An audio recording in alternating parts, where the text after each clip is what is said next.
kemuliaan yang kita dapat dari Al-Quran itu luar biasa. Sayang sekali kalau kita sudah memiliki di tengah kita kitab yang termulia, kitab yang tersuci, kitab yang teragung, tidak ada keraguan di dalamnya.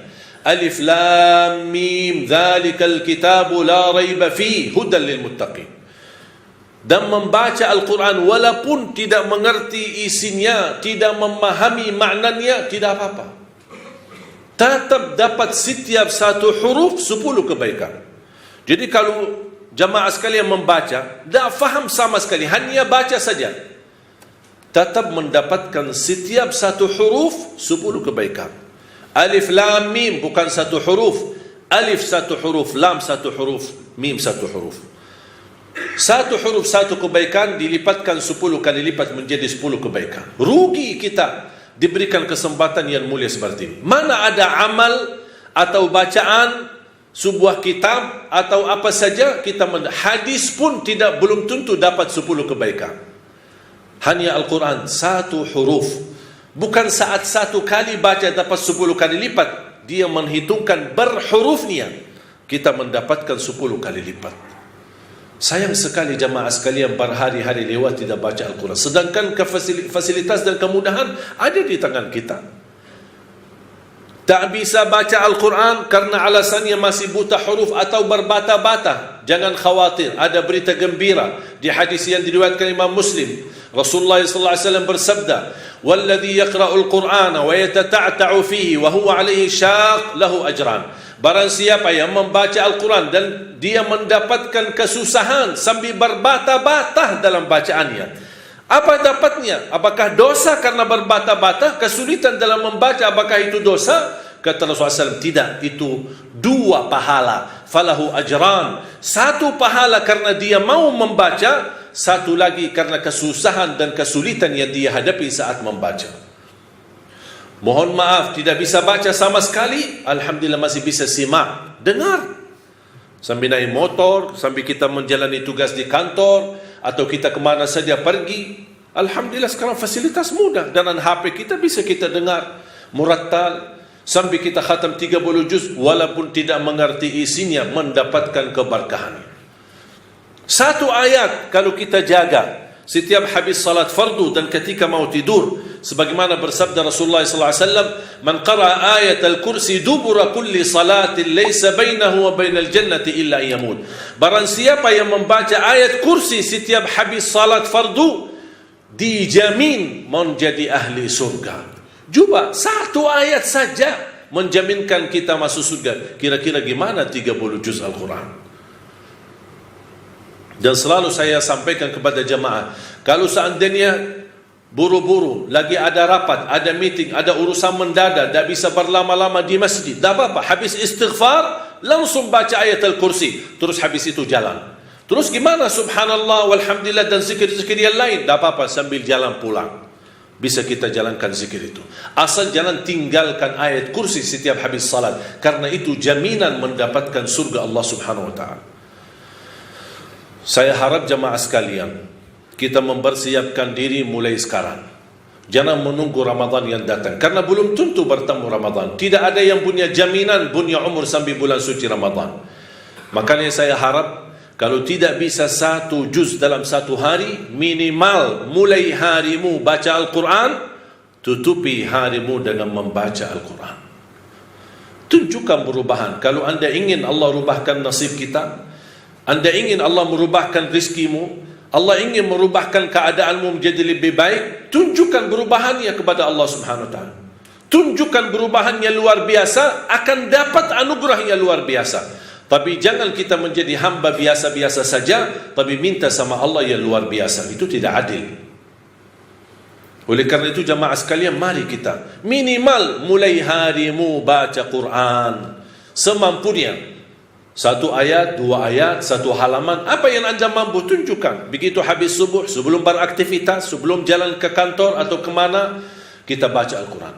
Begitu pulang, sudah mau tidur, siap-siap, sebelum tidur ambil air wudu dan baca Al-Quran. Habis itu tidur. Semoga di antara kita memulai hari kita baca Quran, tutupi hari kita baca Al-Quran, semoga di antaranya kita mendapatkan keberkahan oleh Allah Subhanahu Wa Ta'ala. berkah terjamin. Saya belajar dari ibu saya, setiap hari tidak pernah lewat pasti khatam suratul Baqarah. Setiap hari. Karena Rasulullah SAW bersabda, "Alaikum bi suratil Baqarah, fa inna akhdaha barakah wa tarkuha hasrah wa la tastati'uha al-batalah." Ambillah suratul Baqarah, jagalah suratul Baqarah. Barang siapa yang membawa suratul Baqarah, sesungguhnya dia telah membawa keberkahan. Dan barang siapa yang meninggalkan suratul Baqarah, kata Rasulullah SAW, akan menyesal. Kira-kira mau mendapatkan keberkahan atau membawa penyesalan? Kalau kita merasa diri gagal menjadi ahlul Quran atau menghafal Al-Quran, mohon dengan sangat, jangan gagalkan anakmu menjadi penghafal Al-Quran. Saya kagumi dan terkejut ketika melihat anak-anak hafiz Indonesia, rata-rata dari orang tua yang awam, orang tua yang buta huruf, orang tua petani, orang tua yang tidak punya kemampuan. Bahkan ada orang tua yang tidak pernah belajar sama sekali Al-Quran. Tapi begitu dia memperjuangkan, sampai ada seorang ibu berkata, sudah hentikan buta huruf lagi. Di masa kami cukup banyak orang buta huruf. Kami tidak mau di generasi-generasi anak-anak kami masih ada yang buta huruf. Kalau anda gagal menjadi penghafal Al-Quran, mohon jangan gagalkan anakmu. Kalau itu pun anakmu tidak berhasil menjadi penghafal Al-Quran, jangan gagalkan hartamu untuk mendukung dan membantu program Al-Quran dimanapun. Supaya apa? Datang di hari kiamat, kita berkata, "Ya Allah, mohon maaf, saya tidak bisa menghafal Al-Quran. Anakku pun tidak mampu menghafal Al-Quran. Ya Allah, jadikan hartaku, sedekah, zakat, infakku menjadi saksi baik untuk program Al-Quran." Mudah-mudahan kita mendapatkan orang-orang yang menilai atau mendapatkan syafaatnya Al-Quran di hari kiamat. Saya ingatkan hadis Uthman bin Affan radhiyallahu anhu yang diriwayatkan Imam Bukhari, "Khairukum man ta'allama al-Qur'ana wa 'allama." Sebaik-baik antara kalian yang mempelajari Al-Quran dan mengajarnya. Ini dapat hadiah besar dari Rasulullah. Kalian sebaik-baik orang. Syaratnya apa? Mempelajari Al-Quran. Di hadis yang diriwayatkan Imam Muslim, "Iqra'ul Qur'ana fa innahu ya'ti yawmal qiyamati syafi'an li ashabi." Bacalah Al-Quran. Sesungguhnya Al-Quran menjaminkan syafaat bagimu. Siapa yang berkenan menjadi teman sama Al-Quran? Kita tidak tahu berapa sisa umur kita.